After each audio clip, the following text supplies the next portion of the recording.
di sebuah rumah yang damai.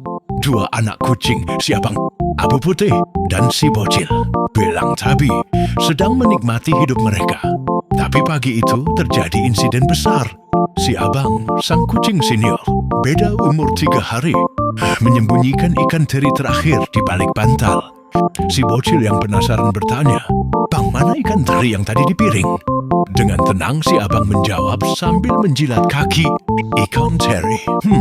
Mungkin sudah naik haji. Tapi si bocil mencium aroma curiga dari mulut si abang. "Naik haji katanya!" teriak bocil sambil langsung melompat dan menyerang. Mereka pun bergumul di atas lantai, berguling-guling seperti dua ninja kecil latihan bela diri. Cakar ke sana, gigitan gemas ke sini. Tapi semua tetap dalam batas main-main. Si abang sambil tertawa bilang, "Ya, kalau ketahuan juga sekalian aja kita rebutan." Mereka berdua berbaring sambil napas ngos-ngosan.